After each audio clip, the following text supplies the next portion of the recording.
Quiero darle la bienvenida a todos ustedes. Esta presentación se va a grabar, se está grabando y se va a presentar en YouTube, que ustedes pueden recuperarlo. Yo soy el doctor Arístides Restituyo, el presidente de la Asociación Hispana de Profesionales de la Salud. 5 minutos de introducción sobre nuestro programa y los próximos programas que tiene nuestra asociación. En el día de hoy estaremos hablando de las complicaciones del embarazo, con énfasis en los accidentes cerebrovasculares en las embarazadas, donde tendremos como invitado al doctor Samuel Rodríguez y al doctor Carlos Augusto Williams, que es el panel de invitados del día de hoy. Ya en breve momento ya el doctor Williams está en la línea, estamos esperando por el doctor Samuel para presentarlo, pero durante 3 minutos vamos a hacer algunas aclaraciones. Si es posible que algunos de ustedes, si saben apagar su micrófono y no van a apagarlo, porque esta plataforma es muy sensible a los sonidos, incluyendo los sonidos de la mascota, de los perros. Si tienen perros en el área ladrando, se oye muy.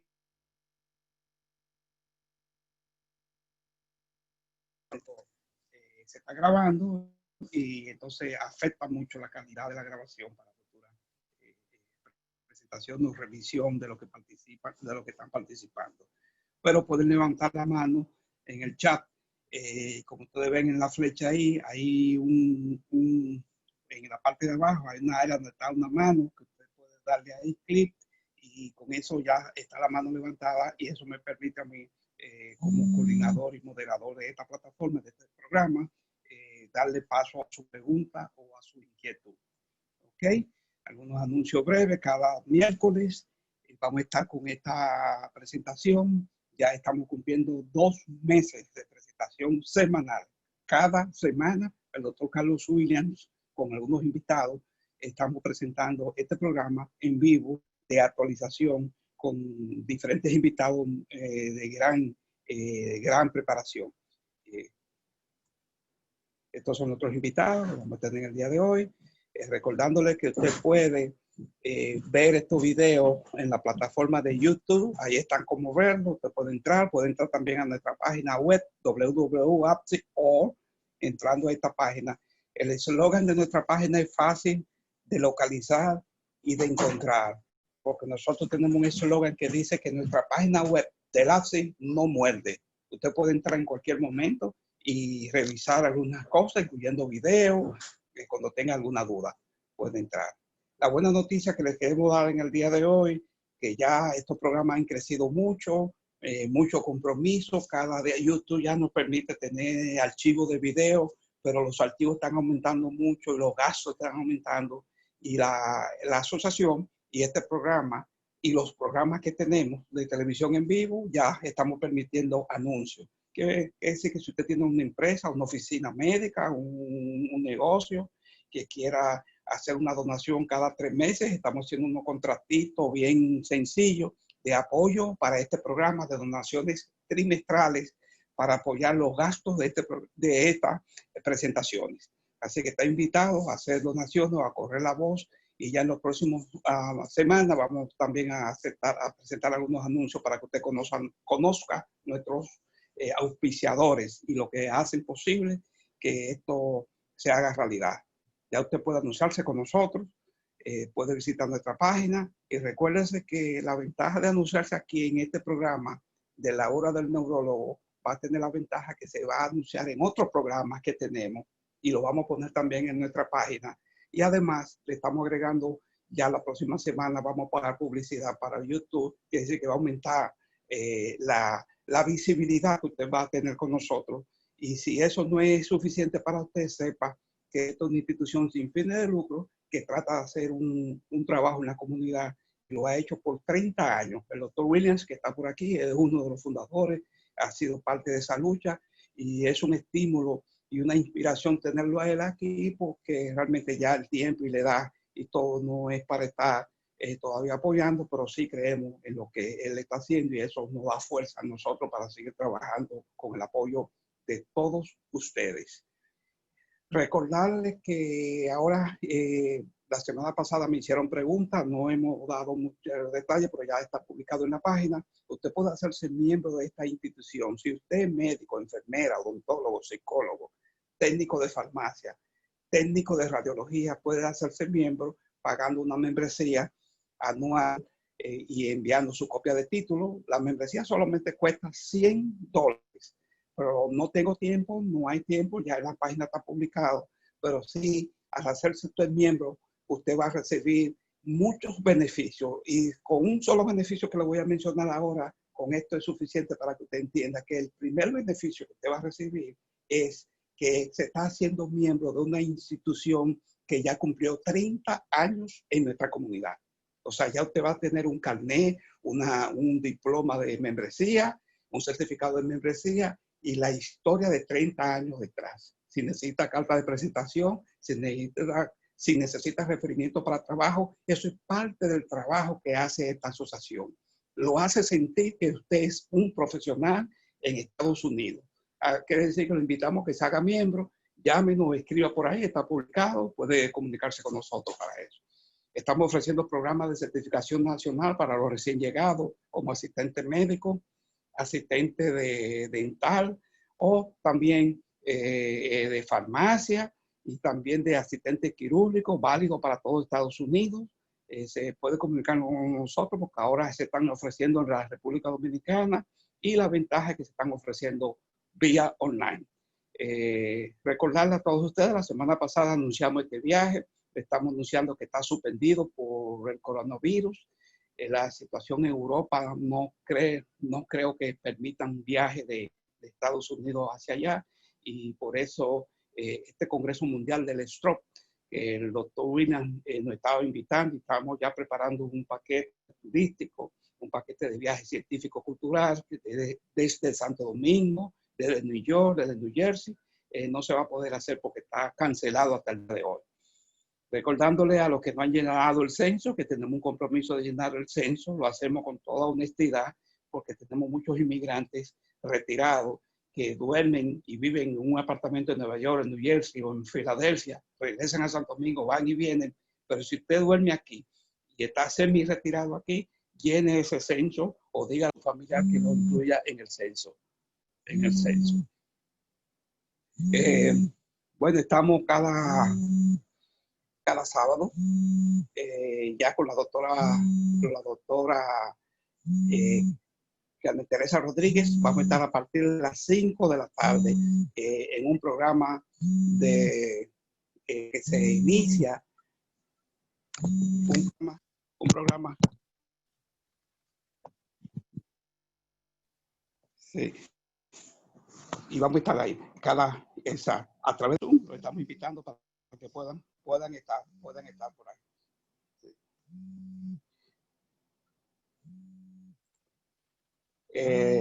Doctor Williams, ¿me está oyendo? Sí, te estoy oyendo. Ok. El doctor Samuel, no sé qué le pasa, me está llamando y no sé está qué. Está en línea. Él está en línea, tuyo. Samuel, ¿me está oyendo, Samuel?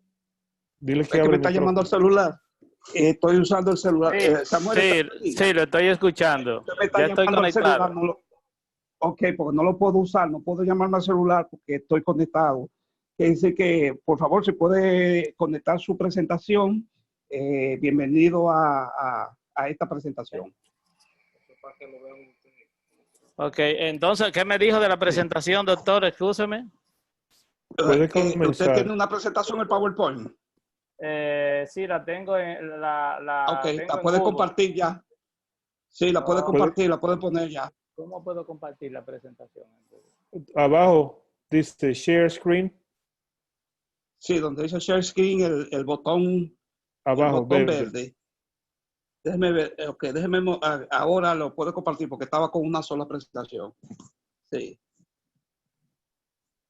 Bienvenida a doctora Soto en la línea de Argentina, Buenos Aires, que fue nuestra conferencista la semana pasada. Estela, bienvenida a nuestra presentación. Plutarco está de nuevo. Y Plutarco creo que Plutarco está en Sabana Grande de Boyá. Tengo al doctor Castro en Filadelfia, que no pudo conectarse la semana pasada. gran amigo nuestro, colaborador ahí por muchos años en Filadelfia. Bienvenido, Gerardo Castro. En lo que, sí. Recordándole que cada miércoles a las Gracias, es tuyo.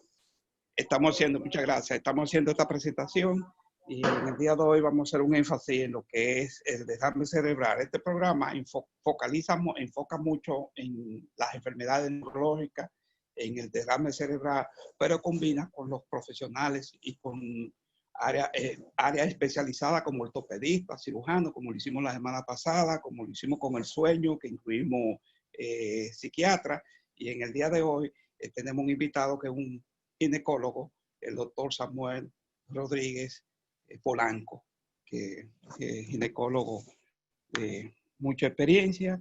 Él fue pasado presidente de la Sociedad Dominicana de Ginecología de la región norte.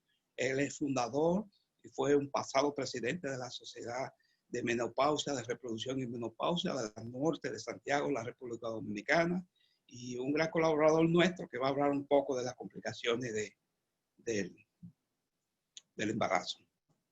Sí. Samuel, si tienes problemas técnicos... Samuel ha podido estar. Samuel, abra su micrófono. Ya está, ya perfecto, sí. Ahí está ya. Ahora póngalo en una sola imagen, dándole el botoncito donde está la copita, al lado de los 4 puntitos. Ahí le puede poner con una sola imagen.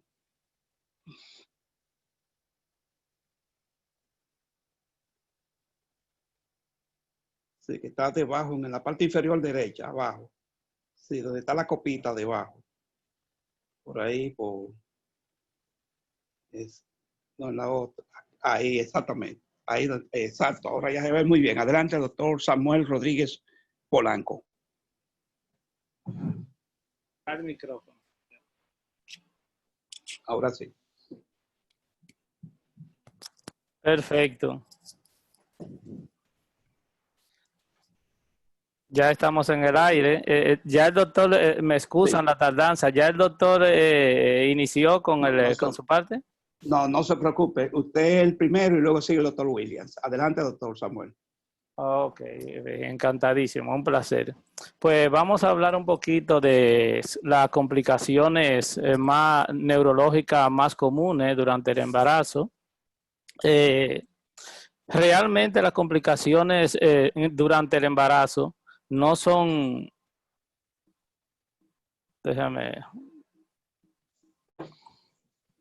yo no soy muy tecnológico y veo que... No se preocupe. Desde la flecha derecha abajo. Ok.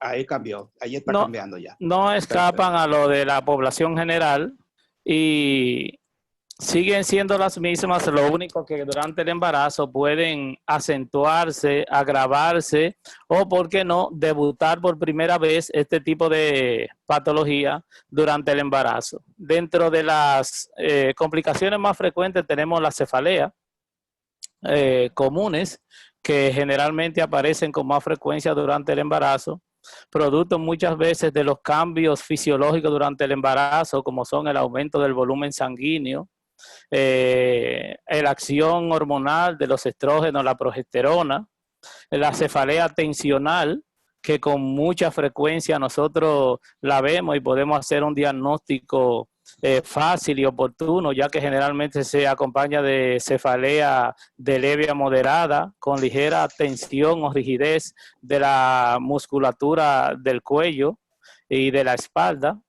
También la cefalea migrañosa en el embarazo, que como nosotros sabemos, se puede hacer la migraña común, la migraña con aura o la migraña crónica. La migraña con aura generalmente aparece con manifestaciones neurológicas como son la fotofobia, entre otras situaciones, y nosotros vemos cómo dentro de los trastornos hipertensivos del embarazo, que son, al igual que la cefalea, los trastornos neurológicos más comunes, ya nosotros vemos cómo la cefalea migrañosa en ese cuadro es alrededor de un 49% de los trastornos neurológicos durante el embarazo, sobre todo que se manifiestan con cefalea. vemos que la cefalea migrañosa con aura tiene más de un 35%, sin aura un 24%, y la crónica alrededor de un 5 a un 10%.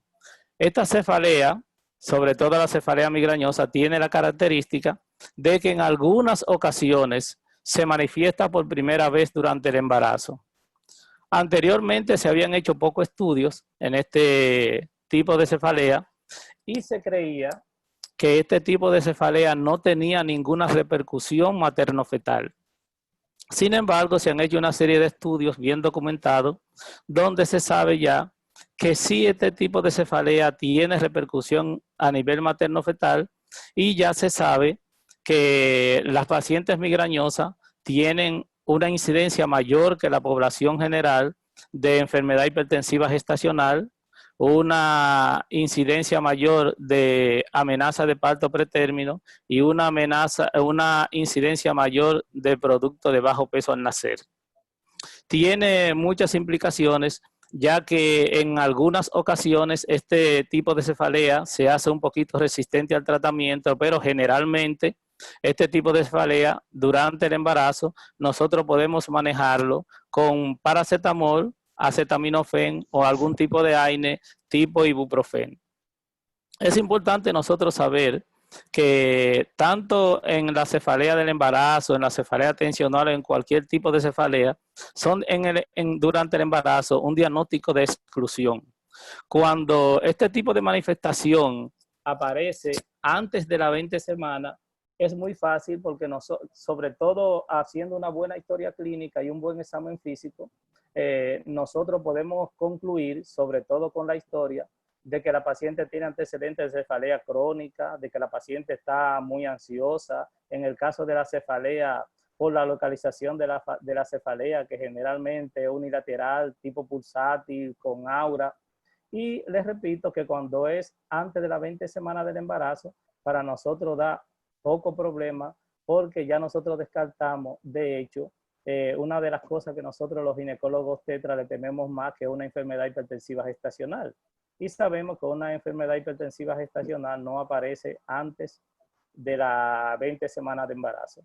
También en esta historia clínica y examen físico, independientemente de que la paciente tenga antecedente de cefalea, de cualquier tipo de cefalea, es importante nosotros saber, vuelvo y reitero, que la historia clínica y el examen físico es importante y nosotros tenemos que hacer primeramente, en el caso de nosotros los ginecólogos, antecedentes de enfermedad hipertensiva, tomar la tensión arterial, porque en muchas ocasiones, aunque la paciente tenga antecedentes de cefalea, nosotros no podemos descartar de que por alguna razón la paciente esté debutando con un cuadro de hipertensión arterial crónica. En cuanto al tipo de manejo de cefalea, también nosotros tenemos que saber que lo que se estira ya desde hace mucho tiempo es que el manejo del paciente es multidisciplinario y en el caso de nosotros del embarazo, independientemente de que la paciente tenga una cefalea migrañosa con aura, sin aura crónica, si la paciente ya se nos escapa al tratamiento que nosotros pudiéramos decir de primera línea, el tratamiento convencional, que no cede con paracetamol, acetaminofén o algún tipo de AINE, ya nosotros tenemos que hacernos acompañar de un neurólogo que nos pudiera ayudar en reforzar nosotros el manejo de este tipo de pacientes y hacer ese manejo multidisciplinario. Hasta aquí, generalmente, este tipo de pacientes durante el embarazo no nos dan, y sobre todo antes de las 20 semanas, a nosotros los ginecobstetras no nos dan mayor tipo de problema. Donde nos da un poquito de problema ya cuando nosotros tenemos otro tipo de trastornos, como son los trastornos convulsivos.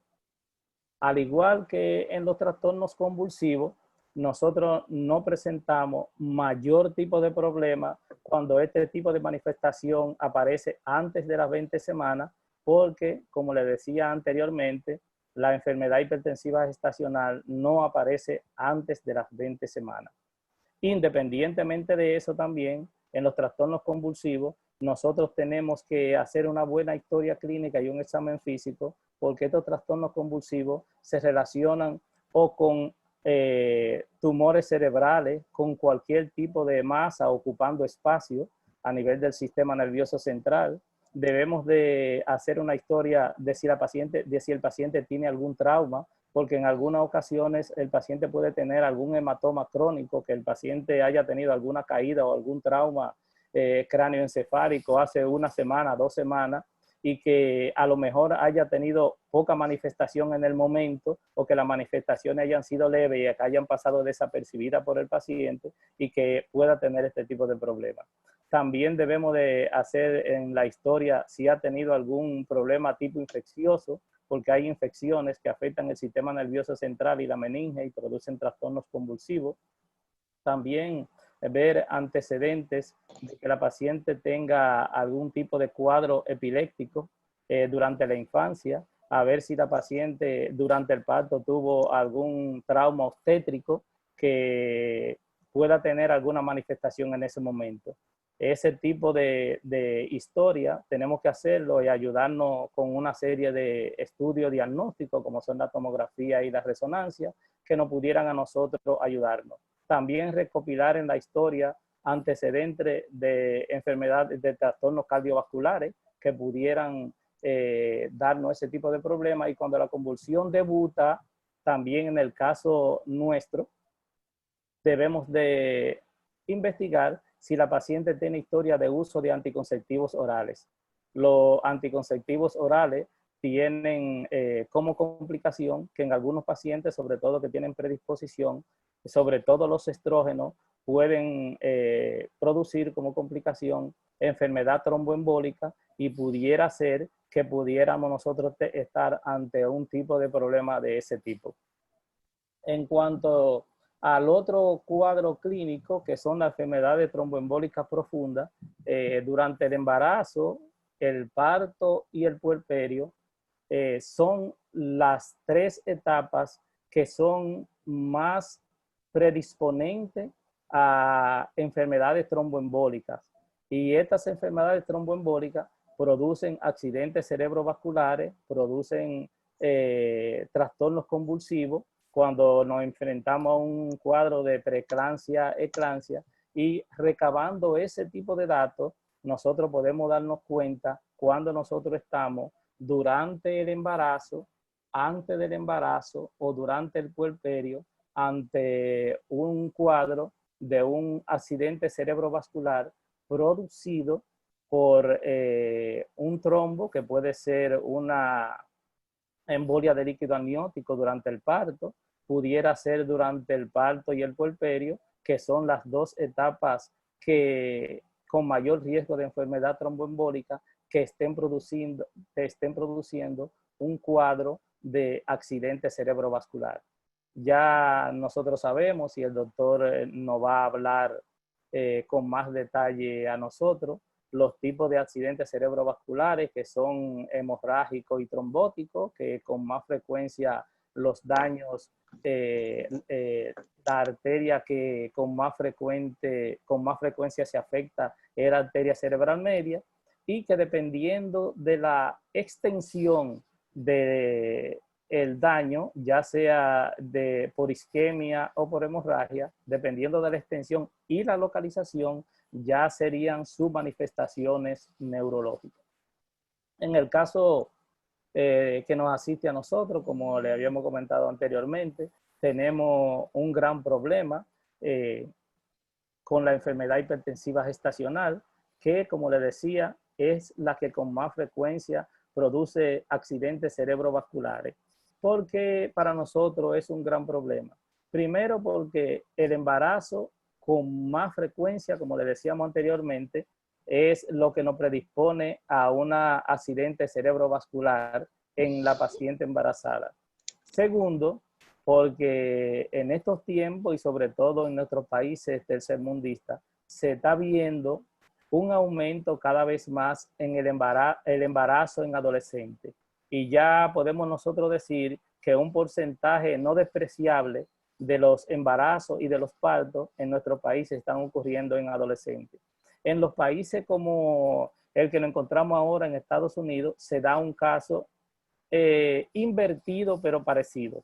y es que la mujer cada día se desarrolla más, se inserta más en los medios productivos y posterga más el deseo de concebir, de tener hijos a una edad más tardía, porque la mujer se está dedicando más tiempo a desarrollarse desde el punto de vista científico, a desarrollarse desde el punto de vista económico, y ya nosotros estamos viendo con mucha frecuencia como un porcentaje no despreciable también de mujeres comienzan a tener su primer hijo después de los 35 años. Y vemos una cantidad de mujeres muy grande que tienen su primer hijo entre los 35 y los 40 años.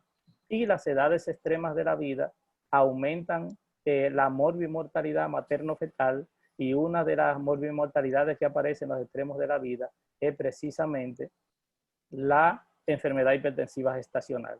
Si agregamos que además de la edad, la mujer de hoy día con más frecuencia fuma, el hábito de fumar la predispone a enfermedades cardiovasculares y accidentes cerebrovasculares, también el uso de sustancias narcóticas, la abstinencia a las drogas o al alcohol, que la mujer también ahora con más frecuencia fuma, la diabetes, los antecedentes de hipertensión, las cirugías cardiovasculares, la predisponen a enfermedad hipertensiva y a accidentes cerebrovasculares. Otra cosa también que hace que con más frecuencia, en el caso de nosotros, los ginecólogos, aparezcan enfermedad hipertensiva gestacional y aumente el riesgo de accidentes cerebrovasculares, es que a pesar de que la enfermedad hipertensiva gestacional junto a la hemorragia de infección sigue siendo una de las principales causas de mortalidad materna, nosotros no hemos podido disminuir la mortalidad por enfermedad hipertensiva gestacional, y por tal frecuencia aparecen con mayor número de casos de preeclampsia y eclampsia, porque lamentablemente los sistemas de salud de nosotros son un poquito deficientes, hay una falta de abastecimiento de medicamentos apropiados, y por lo menos en nuestro país se comete un error en ginecología y obstetricia, y es que generalmente la atención obstétrica sobre todo está en manos de los residentes, y quienes reciben los pacientes en las emergencias y están más en contacto con los pacientes en las emergencias son los residentes de menor nivel.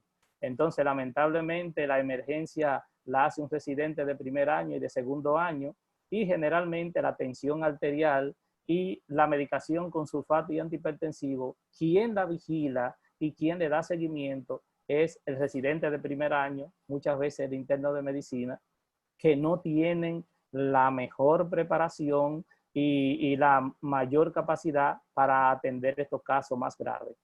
Otra cosa que hace que la enfermedad hipertensiva gestacional se mantenga como una de las principales causas de muerte, y por consiguiente, vuelvo y le reitero, con mayor frecuencia hay un número más elevado de accidentes cerebrovasculares, es la falta de seguimiento del paciente. En muchas ocasiones nosotros tenemos una paciente con enfermedad hipertensiva gestacional y le estamos medicando, le estamos dando antihipertensivo, pero resulta que con mucha frecuencia y por el volumen de pacientes, por el nivel de la atención tan bajo que tiene, no le estamos dando seguimiento a la cantidad de orina del paciente, y el paciente no está cayendo en oliguria o en anuria y no nos damos cuenta. En otras ocasiones le estamos administrando el antihipertensivo, pero no se lo administramos a tiempo y se le administra 1 o 2 horas después, o en muchas ocasiones el antihipertensivo que le estamos administrando no es el antihipertensivo ideal, sino el antihipertensivo que en ese momento aparece en la institución, y en muchas ocasiones nosotros no podemos tener el control o la solución adecuada y oportuna del trastorno hipertensivo que nosotros tenemos en ese momento en nuestras manos. Y eso hace, como es lógico, que además del riesgo que tiene la enfermedad propiamente dicha, el manejo inadecuado o de un nivel que no es el mejor, aumenta el riesgo, la frecuencia y la morbimortalidad, tanto materna como fetal.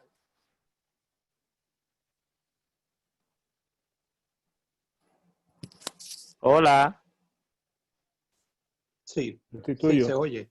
Ok. Sí, Sí, Ya, sí, ya él Samuel. terminó. sí, Ya, Samuel terminó. No. sí. Sí, ya él terminó. Ok, muchas gracias, doctor Samuel Rodríguez. Si puede, para que el doctor William pueda compartir su pantalla. No, no está bien. Déjala ahí, deja esa ahí, ¿Verdad? Samuel, por favor. Perfecto. Adelante, doctor Carlos Williams. Sí, no, yo quiero decir, antes de comenzar a hablar de lo que él ya habló, que él no es ginecólogo, él es neuroginecólogo, Ahí voy. porque él acaba de dar una cátedra de todas las Sí, complicaciones neurológicas del embarazo y que lamentablemente, sí, sí, como él enfatizó claramente, en los países nuestros y en la República Dominicana en particular, la mortalidad materno-infantil debido a las complicaciones neurológicas es una de las causas principales que mantiene el número tan alto. Desafortunadamente, la atención básica del embarazo, preembarazo, durante el embarazo y durante el parto son puntos graves y culminantes que si no se tienen mucho control médico pueden crear las consecuencias desastrosas que él acaba de mencionar.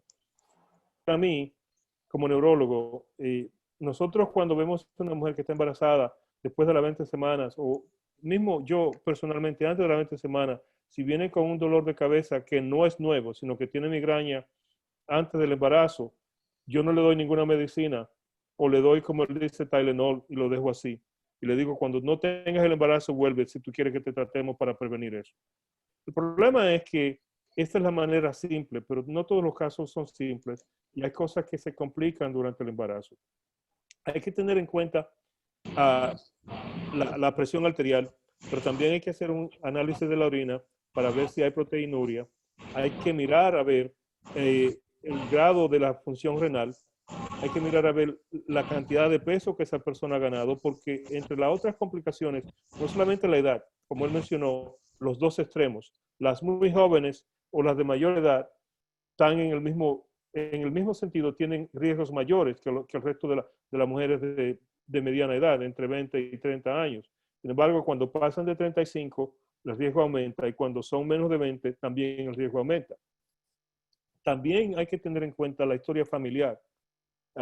Y los hábitos, como él mencionó, si es una persona que estaba tomando anticonceptivos, si es una persona que fuma o que fumaba durante el embarazo, si es una persona que estaba expuesta al uso de alcohol, si es una persona que estaba expuesta al uso de drogas que no son prescritas, que no son indicadas por los médicos, ilegales, también hay problemas.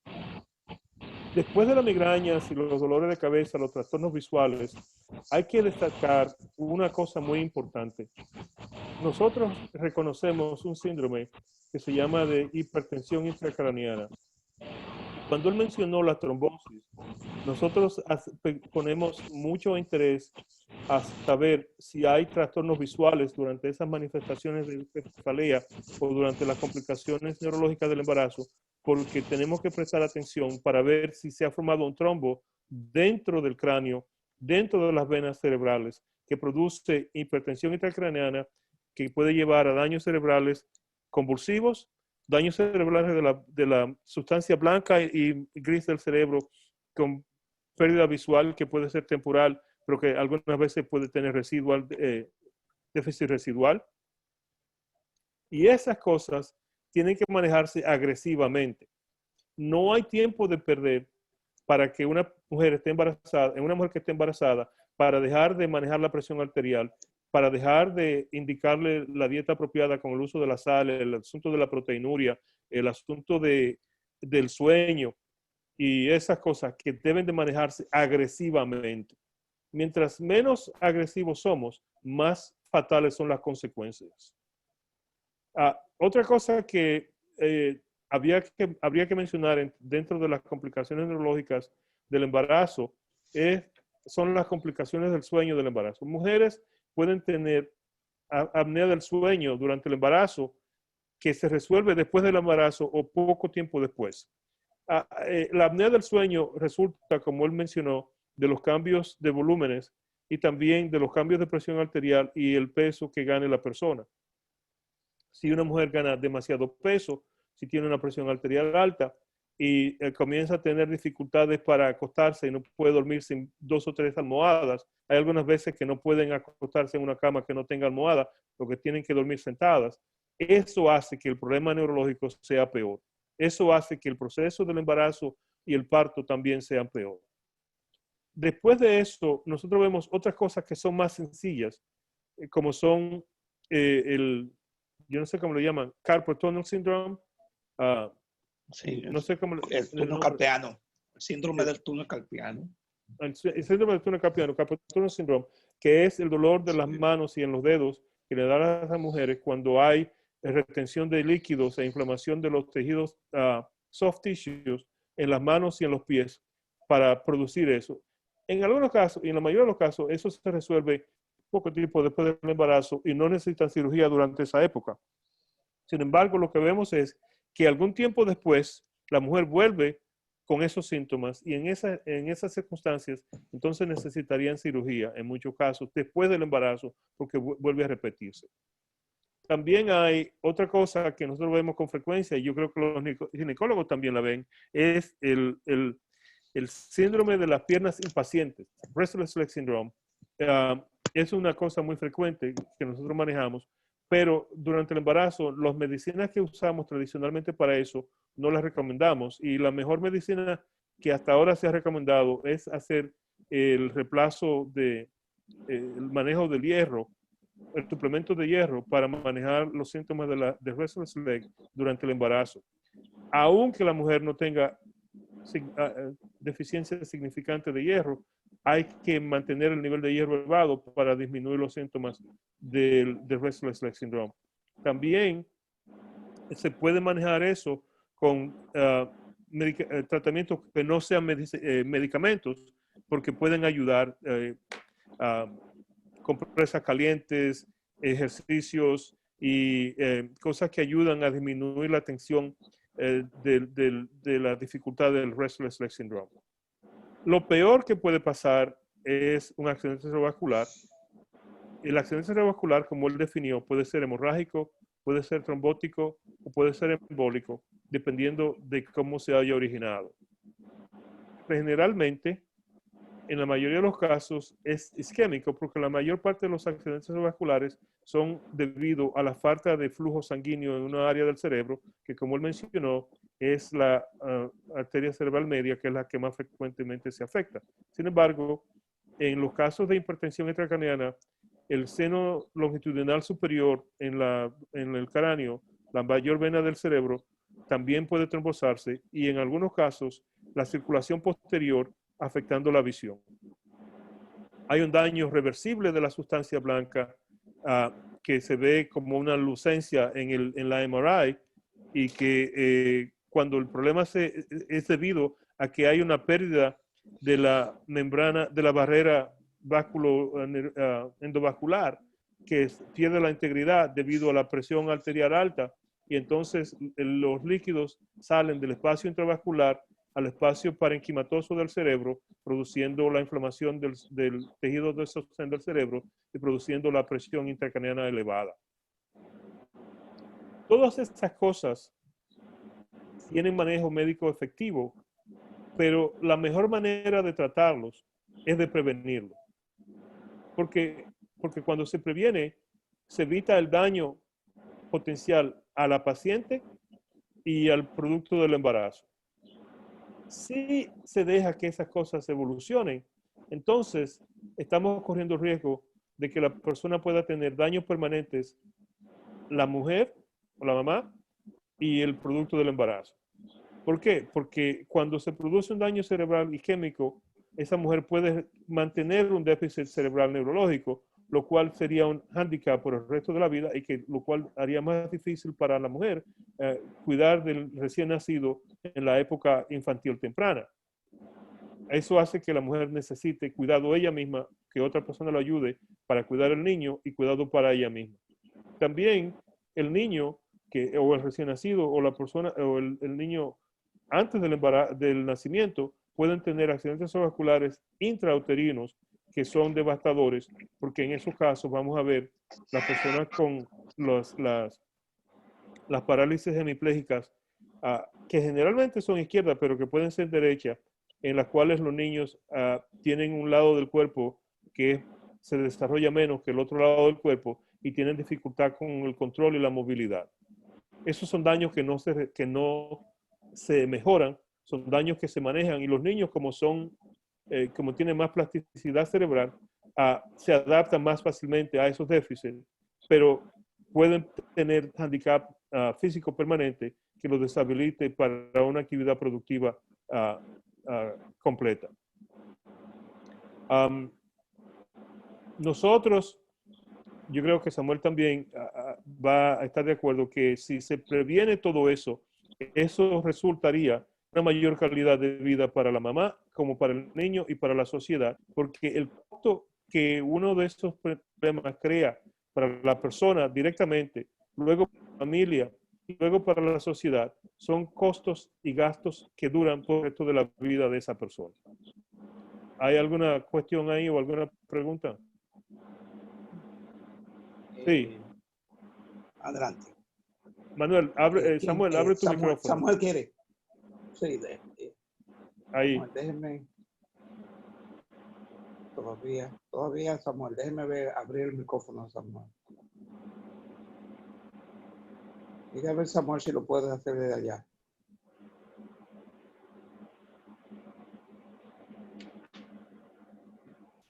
Sí, ya estoy en el aire. Adelante. Sí, a la pregunta, por favor.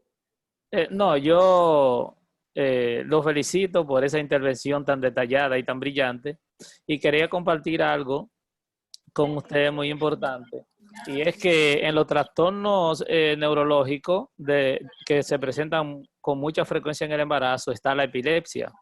En alguna ocasión, anteriormente se creía, repito, que la epilepsia no tenía ninguna repercusión, sin embargo, o poca repercusión, sin embargo, ya se sabe, sobre todo durante el embarazo y el parto, que en las convulsiones disminuye el flujo sanguíneo a nivel cerebral y por lógico disminuye el flujo sanguíneo a nivel uteroplacentario, y el feto cae en hipoxia, y de prolongarse mucho las convulsiones podemos tener un sufrimiento fetal agudo. Pero una cosa muy importante también en la paciente con epilepsia, y que nosotros debemos de manejar los pacientes siempre muy, muy de la mano con el neurólogo, es que hay trastornos fisiológicos, por así decirlo, o muy frecuentes en el embarazo, que afectan a la paciente epiléptica y que muchas veces no pasan desapercibidos, y la paciente está repitiendo con frecuencia cuadros convulsivos y no nos damos cuenta por qué. Y es cuando la cantidad de medicamento es subóptima, cuando hay una submedicación del paciente. ¿Por qué? Por dos razones, o por varias razones. Primero, que muchas veces esas alteraciones gastrointestinales hacen que la paciente esté muy indispuesta, y con mucha frecuencia la mujer embarazada abandona el tratamiento antiepiléptico. Pero otra cosa muy común es que nosotros podemos tener pacientes que sean muy fieles en el tratamiento, pero las náuseas y los vómitos que presenta la paciente hace que probablemente, sin haber tenido una absorción completa del medicamento anticonvulsivo, la paciente lo vomite y no sea absorbido, y también o no esté medicada o esté submedicada. Y otra razón es por un trastorno hormonal, el trastorno en la motilidad gastrointestinal que hay. Se produce una disminución de la peristalsis, de los movimientos intestinales, y este tipo de trastorno gastrointestinal también puede influir en la cantidad de medicamentos que puede necesitar la paciente, y por lo tanto nosotros podemos presentar cuadros convulsivos en el caso de la paciente epiléptica con más frecuencia, aún los pacientes estarse medicando. Gracias. Esa intervención muy apropiada, Samuel. Pero recuerda, debemos recordarnos todo. Una persona embarazada, una mujer, puede llegar a las convulsiones de dos maneras. Antes del embarazo tenía una historia de epilepsia, o adquiere la epilepsia as el resultado de una complicación del embarazo. Y como tú bien mencionaste, si esa persona tiene una historia de epilepsia antes del embarazo, el manejo de la epilepsia durante el embarazo requiere la manipulación de los medicamentos para mantenerlos a niveles apropiados, para evitar las complicaciones de la falta de submedicación y para evitar los problemas resultando de la náusea, del vómito y del medicamento más apropiado para disminuir los chances de complicaciones neurológicas y daños neurológicos debido a la medicina al feto. O sea, no solamente hay que manejar a la paciente que tiene las convulsiones, también hay que manejar al feto porque hay que evitar las complicaciones neurológicas que pueden resultar del uso de la medicina. O sea que la epilepsia durante el embarazo, si la persona tenía epilepsia antes de ser embarazada, la epilepsia durante el embarazo puede resultar en daños debido a los medicamentos alto o bajo el nivel, o debido a que la persona durante el embarazo tenga una epilepsia que produzca trauma, que caiga, que haga un trauma intrauterino o que se haga un trauma a la paciente misma, lo cual resultaría en complicaciones que pueden resultar en la pérdida del embarazo. Segundo, si la epilepsia o si las convulsiones son adquiridas durante el embarazo o como complicaciones del embarazo y del parto y posparto, entonces el manejo es un poquito diferente, como tú sabes, porque entonces estamos confrontando con una situación aguda que no necesariamente requiere anticonvulsivantes, depende de la situación, pero que hay medicamentos específicos en el caso de esto, como de la eclampsia, como son el magnesio y esas cosas que nosotros usamos durante ese periodo agudo de problemas durante el embarazo. Sí. Una cosa importante también, doctor, es que tanto el ginecólogo como el neurólogo deben siempre de estar muy de la mano, porque aunque el momento de la interrupción del embarazo, la decisión de la interrupción del embarazo es del ginecólogo, la decisión de cualquier conducta definitiva, sobre todo cuando pone en riesgo la vida de la paciente, desde el punto de vista es del neurólogo. Claro. Cuando un paciente tiene un trastorno neurológico que pone en riesgo la vida del paciente, independientemente de que esté embarazada, la decisión siempre es del neurólogo, aunque la decisión del momento de terminar de interrumpir el embarazo sea del ginecólogo. Sí. Por tal razón, debe de ser un manejo multidisciplinario muy estrecho, porque tenemos que tratar de llevar a feliz término tanto la vida de la madre como la vida del padre. O sea que es una cuestión de equipo de trabajo. Correcto. No hay ninguna especialidad que maneje todos los problemas de manera única e individual. Mis recomendaciones durante la complicación del embarazo, como tú dices, y las recomendaciones deben ser discutidas con el equipo. Correcto. Nosotros incluimos a la mamá si es capaz de participar en la conversación, a la familia directa, al médico y al ginecólogo, al neurólogo y al primary care physician, porque tenemos que saber la historia de esa persona para poder tomar una decisión apropiada. ¿Alguna otra pregunta, doctor, para el doctor Williams o el doctor Samuel? ¿Alguien quiere estar en la línea? El doctor Davis, que es ginecólogo entrenado en Brasil y miembro de la directiva. También está Leonor y está la doctora Silvestre, Clara Luz Silvestre, le damos la bienvenida. Está el doctor Guillermo Almonte, fundador del APSI y pasado presidente. Bienvenido a esta presentación. Y también está desde Lima, Perú, la doctora Rosenblum Pela, en Lima, en Perú. Ella estuvo la semana pasada, pero hoy entró a tiempo porque hay una hora de diferencia con Perú. Doctora, bienvenida. Gracias por estar con nosotros el día de hoy. ¿Alguien quiere hacer un comentario o pregunta?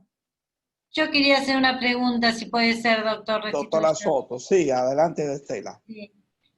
Principalmente quiero felicitar a los dos doctores, al doctor Williams, que ya sabemos cómo su capacidad tan importante que tiene y su conocimiento, y al doctor Rodríguez, que yo la verdad que lo conozco hoy, y los admiro por la presentación.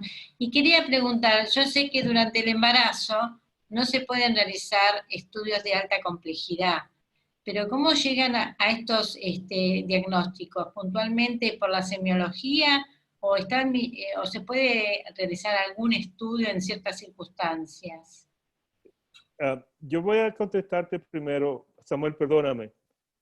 Desde el punto de vista neurológico, la decisión, como él mencionó, es un asunto de decidir en el momento en que estamos, cuando la situación está de frente de nosotros, ¿qué es lo más importante? Tenemos la vida de la mamá y tenemos la vida potencial del feto. Si no hacemos el estudio, por ejemplo, el miedo es un CT, un escáner, tenemos miedo porque tiene mucha radiación. ¿Qué hay que hacer? Se tiene que hacer un escáner porque no tenemos otro equipo, y si no hacemos un escáner no tenemos otro estudio, o podemos tener la alternativa de hacer un MRI que tiene menos radiación.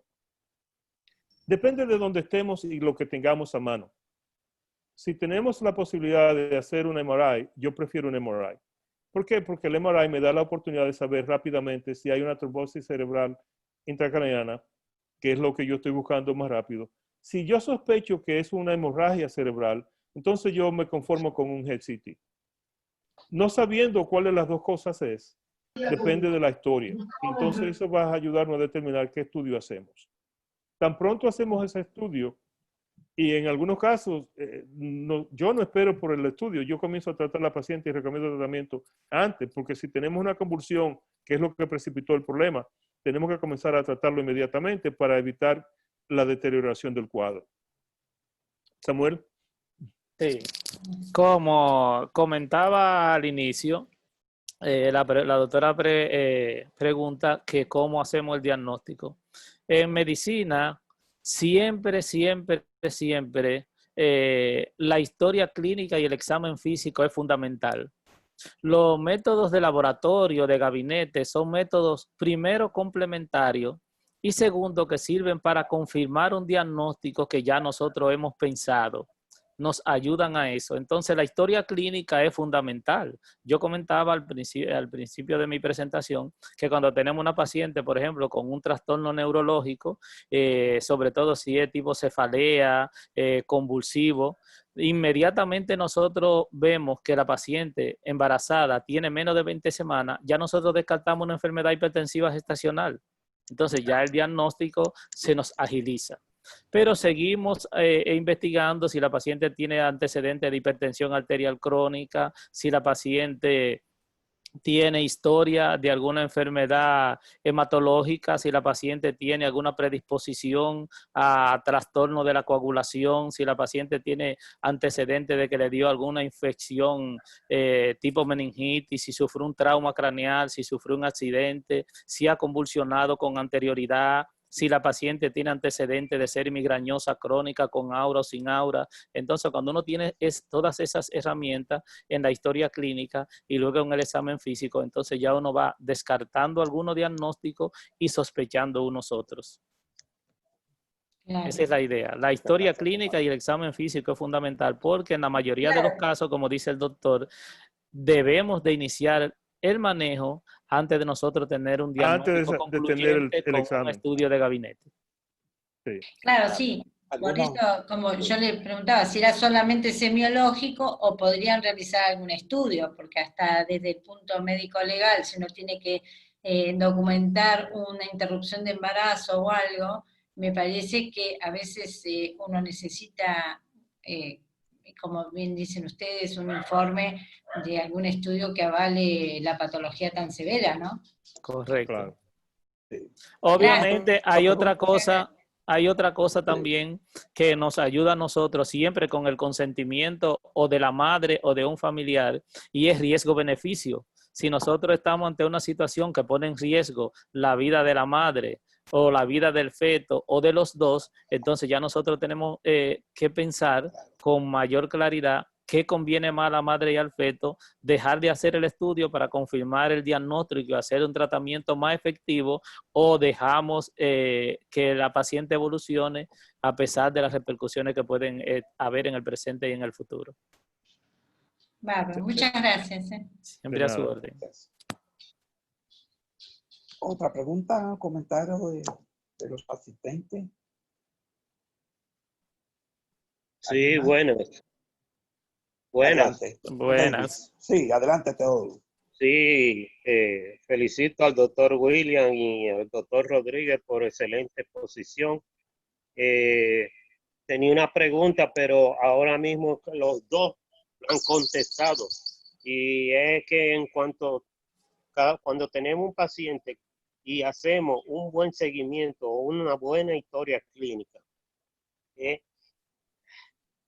y un seguimiento prenatal y postnatal, nosotros vamos a tener ahí complementado lo que es la prevención. Y es difícil que un paciente, ¿entiendes?, se nos complique cuando tenemos un buen historial clínico y un seguimiento prenatal, postnatal, y se fundamentan siempre en la buena historia clínica. De acuerdo.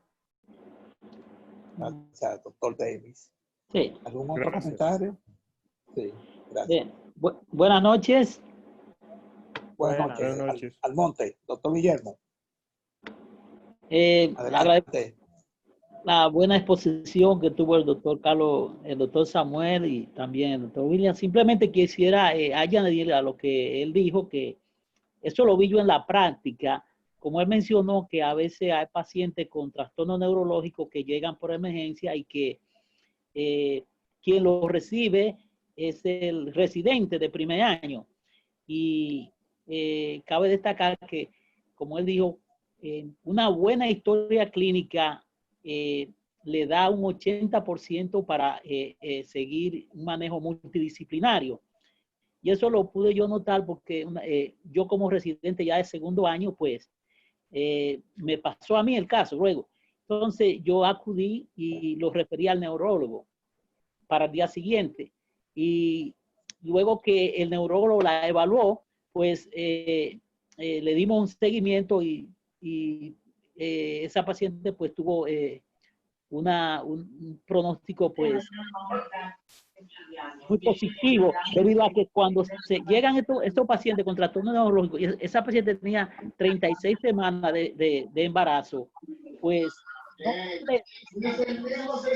una buena historia clínica, ya lo complementario de CT scan y estudios sofisticados que quiera sí o no, pues pone en riesgo la vida del feto, pero con una buena historia clínica, pues se puede tener buenos resultados. Así como él lo dijo eso, que es lamentable a veces que claro. si la recibe un residente y no hace una buena historia clínica y no le da seguimiento a los resultados, a veces no son los esperados. Pero estuvo muy bien la exposición.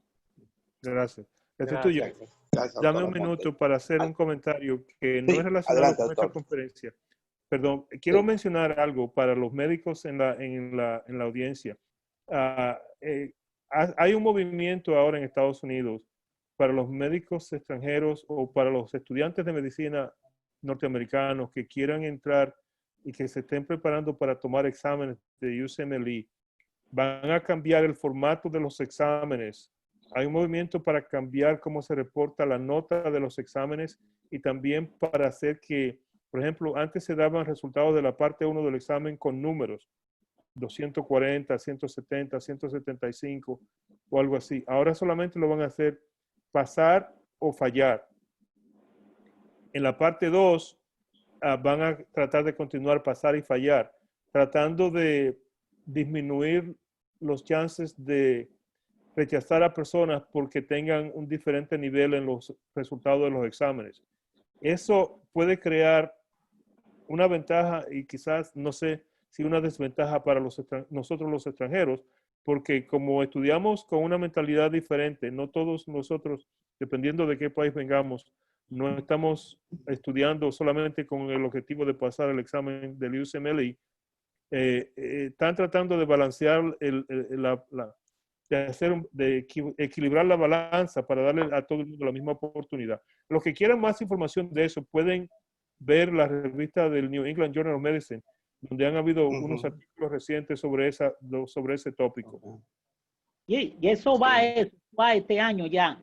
Me parece que va a entrar a principios del año que viene. Sí, sí. Exacto. La señora Angélica, doctor Williams, la Angélica levantó la mano, quiere hacer una pregunta.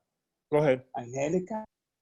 Sí, muy buenas noches. Saludando al doctor William y a todos los demás doctores, excusándome porque en verdad no pude entrar a la reunión, pero ahora fue que pude, pero quiero que sepan que yo estoy aquí para apoyar siempre que yo pueda estas charlas, porque de verdad que son maravillosas.